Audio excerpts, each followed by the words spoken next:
నమస్తే, welcome to 99 TV. CJP ఆందోళన తర్వాతి పరిణామాలు, తర్వాత ఏమో సీజేపీ నాయకత్వం వహించినట్టుగా క్లెయిమ్ చేసుకుంటున్న అభిజిత్ దీప్కే, సౌరవ్ దాస్, అశుతోష్ ఇలాంటి వాళ్ళందరూ మాట్లాడుతూ వస్తున్న, ట్వీట్ చేస్తూ వస్తున్న సందర్భాలు కనుక చూస్తే పరిస్థితి ఏ స్థాయిలో చేయి దాటిపోయిందో. బట్ సుప్రీంకోర్టు వాళ్ళ చెంప చెల్లుమనేలాగా ఒక డైరెక్షన్ ఇచ్చింది. ఏమని? క్రిమినల్స్ విషయంలో ఎఫ్ఐఆర్లు నమోదు చేయకుండా ఉండటం అనేది జరగదు, నమోదు చేసి తీరాల్సిందే. వీళ్ళ డిమాండ్ ఏంటి? క్రిమినల్స్తో సహా నిరసనకారులందరూ వాళ్ళందరి మీద కేసులు ఎత్తేయాలట. అంటే అక్కడ ఆ రోజు యాజిటేషన్కి వచ్చిన వాళ్ళు కార్లు పగలగొట్టినా, దుకాణాలు ధ్వంసం చేసినా, అలాగే ఒక ప్రెగ్నెంట్ ఉమెన్ ఆఫీసర్ని కాలుతో తన్నుకుంటూ వెళ్ళినా, ఇంకొక పోలీస్ ఆఫీసర్ని కాలు అడ్డం పెట్టి కింద పడేసి తొక్కినా వాళ్ళ మీద కేసులు ఉండకూడదు. 2873 మందిని క్రిమినల్స్ని ఫేస్ రికగ్నిషన్ టెక్నాలజీ ద్వారా ఐడెంటిఫై చేశారు.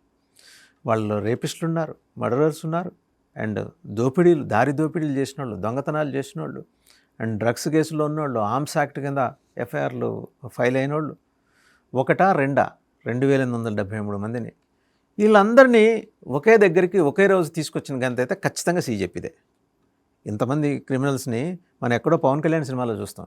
ఈ క్రిమినల్స్ అందరూ ఒక చోట కనిపిస్తే పవన్ కళ్యాణ్ వాళ్ళని ఎరగదీసుకురావటం. బట్ ఇక్కడ ఎరగదీయడానికి పోలీసులకి గవర్నమెంట్ ఆఫ్ ఇండియా పర్మిషన్ ఇలా, లేకపోతే ఆ రోజు వాళ్ళ పని అయిపోయేది. ఇప్పుడు వాళ్ళు ఎక్కడున్నారో ఎతికి పట్టుకోవాలి, ఫేస్ రికగ్నిషన్ ద్వారా ఇప్పుడు వాళ్ళని కూడా వదిలేయాలట.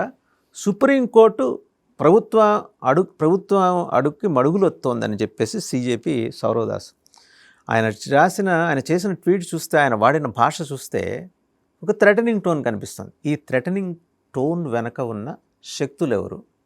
డీప్ స్టేట్ ద్వారా ఆపరేట్ అవుతున్న ఈ వ్యవస్థ ఎక్కడి నుంచి ఆపరేట్ అవుతుంది? ఈ విషయాలన్నీ సమగ్రంగా వివరించడానికి మనతో ఉన్నారు geopolitical affairs expert, senior journalist Suresh Kochetla గారు. నమస్తే సురేష్ గారు. నమస్కారం. అతను ట్వీట్ చూసారా సౌరవ్ దాస్ది? ఎంత నా ఫేస్బుక్లో కూడా పెట్టాను. అడమెంట్గా ఉంది అండి చదువుతుంటే.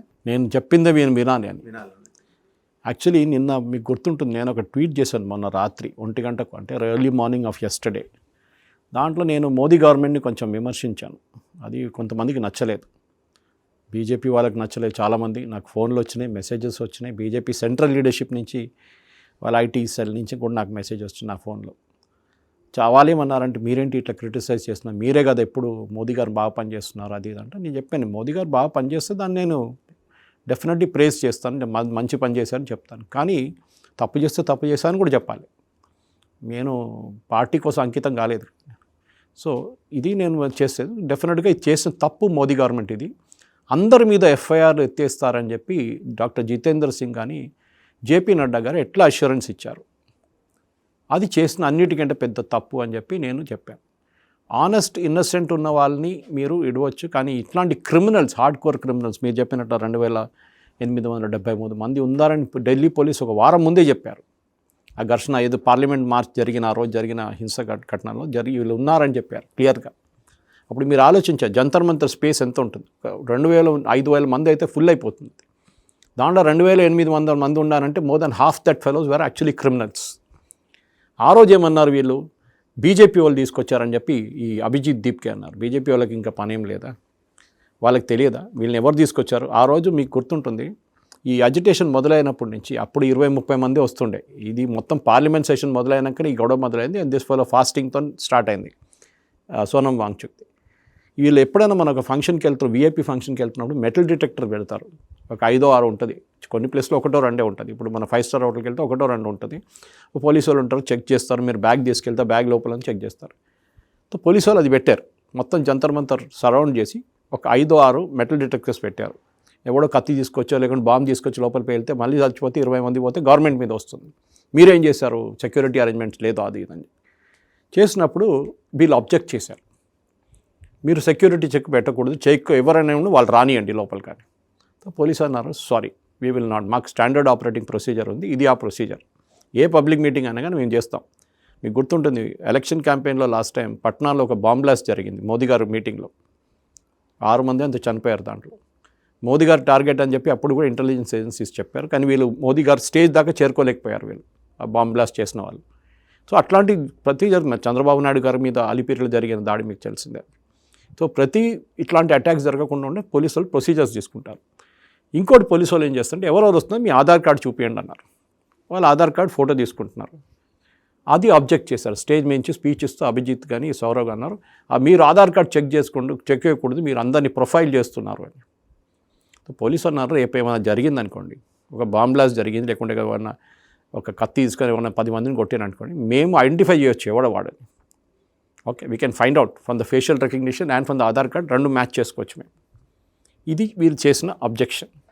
సో దాంతోనే తెలిసిపోతుంది క్రిమినల్సే ఇది నడిపించారు మొత్తం ఈ మూమెంట్ అంతా. 10% కూడా పిల్లలు లేరు దాంట్లో. వచ్చిన వాళ్ళంతా ఫ్యాషనబుల్ 5 స్టార్ కల్చర్ నుంచి. మీరు ఒక ఆర్డినరీ బీహార్ యూపీ వాడు మీకు కనిపించడు దాంట్లో. ఎందుకంటే వీళ్ళందరూ వచ్చి అక్కడ వచ్చి పెద్ద మోదీ గారు అమ్మగారిని తిట్టడం, మోదీ గారిని తిట్టడం, అది కాకుండా ఇండియన్ ఆర్మీని తిట్టడం, పోలీసు వాళ్ళ మీద తిట్టడం, అదన్నీ చేశారు. ఇప్పుడు ఏడుస్తున్నారు అందరూ, వీడియోలు పెడుతున్నారు ఇన్స్టాగ్రామ్. ఐమ్ సారీ, నాకు ఆ రోజు ఏదో తప్పు అయిపోయింది, ఏదో మీడియా వాళ్ళు నన్ను అది ఇది ఉచుకాయించారు. ఒక అమ్మాయి అయితే, చిన్న అమ్మాయి, hardly be 12 years old, Modi గారి తేర్వి అంటే మన దగ్గర చనిపోతే సెరమనీ చేస్తారు కదా 9వ రోజు 12, ఆ తేర్వి అని చెప్పి సమోసాలు ఇస్తున్నారు అందరికీ, తినండి మీరు, మోదీ గారు చనిపోయారు, మోదీ గారి తేర్వి అని చెప్పేసి. ఇప్పుడు ఆ అమ్మాయి ఏడుస్తున్నారు, వాళ్ళ నాన్నగారు ఇంటి నుంచి బయట దిగానే ఆయన కొడుతున్నారు అని. ఓకే, అలా ఆయన కూడా వచ్చి డిఫెండ్ చేశాడు ఈ అమ్మాయిని, ఆమె చేసిన తప్పేముందని చెప్పి కొడుతున్నారు. ఇప్పుడు నిన్న కనాట్ ప్లేస్లో ఒక 5 దొరికారు వాళ్ళకి. ఇప్పుడు ఏమైపోయిందంటే వాసుదేవన్ గారు, ఒక బ్యాక్లాష్ అయిపోయింది. నేను దాన్ని జస్టిఫై చేయట్లేదు. విశ్వ హిందూ పరిషత్ కానీ బజరంగ్ దళ్ కానీ వాళ్ళేమంటారు, మా దేవుళ్ళు తిట్టారు మీరు. ఓకే, రామ్కి సీతాకే పతి और నీతాకే పతి అని చెప్పి ఆడు కామెడియన్ ఉన్నాడు చూడండి, కునాల్ కామ్రా, స్టాండప్ కామెడియన్, వాడు స్టేజ్ మీద చెప్పాడు, వీళ్ళందరూ నవ్వారు ఆ టైంలో. That means you are also equally complicit. లేకుంటే మీరు ఆపాలి ఉండే అప్పుడు. ఏంటిది సీతాకి పతి అంటే ఎవరికి తెలియదా, లార్డ్ రామ్ అని తెలియదా? మళ్ళీ నీతాకి పతి అంటే అంబానీ అని తెలియదా? ఎవరికైనా తెలుసు. మీరు అంబానీ గురించి ఏమని చెప్పుకోండి, కానీ ఒక దేవుడి గురించి ఏంటి, మీరు ఇంకో రిలీజన్ దేవుడి గురించి వాళ్ళ ప్రాఫిట్ నుంచి చెప్పండి, అప్పుడు అర్థమవుతుంది మీకు, తల ఉండదు మీది. Okay, anyway. సో దాని తర్వాత మనకంతా తెలిసిందే వయలెన్స్ జరిగింది. వీళ్ళు మీటింగ్ పెట్టుకున్నారు, 2-3 మీటింగ్ తర్వాత కాన్స్టిట్యూషన్ క్లబ్లో ప్రెస్ కాన్ఫరెన్స్లో ఇది అనౌన్స్ చేశారు. కానీ ఎక్కడ సంతకం పెట్టలేదు. యూనియన్ గవర్నమెంట్ వాళ్ళు కలిసి సంతకం, ఒక వర్బల్ అగ్రిమెంట్కి వచ్చారు, జాయింట్ స్టేట్మెంట్ అయితే లేదు. వీళ్ళేమన్నారు, మేము యాజ్ ఫార్ యాజ్ పాసిబుల్ మేము ఈ కేసులు ఎత్తివేయడం ట్రై చేస్తాము. ఓకే, అండ్ ఈ కాంపెన్సేషన్ గురించి as per government of India rules ప్రకారం అందరికీ ₹1 వేయలేము. రేపు ఇంకోటి సూసైడ్ చేసుకుంటాడు, వాడు కూడా ₹1 కావాలంటాడు, వాళ్ళ ఫ్యామిలీ కూడా. ఇది నడవదు. దెర్ ఆర్ స్టాండర్డ్ ప్రోటోకాల్స్ ఉంటుంది, దాని ప్రకారం మేము అమౌంట్ ఇస్తాం. అట్లానే చిన్న చిన్న పాయింట్స్ ఉన్నాయి. దాని తర్వాత ఏమైంది, మొన్న ఢిల్లీ హైకోర్టులో అండ్ సుప్రీంకోర్టులో ప్యారలల్గా కేసెస్ నడుస్తుండే. ఫస్ట్ సుప్రీంకోర్టు అన్నారు, me will take it up, మీరు ఢిల్లీ హైకోర్టుకి వెళ్ళండి.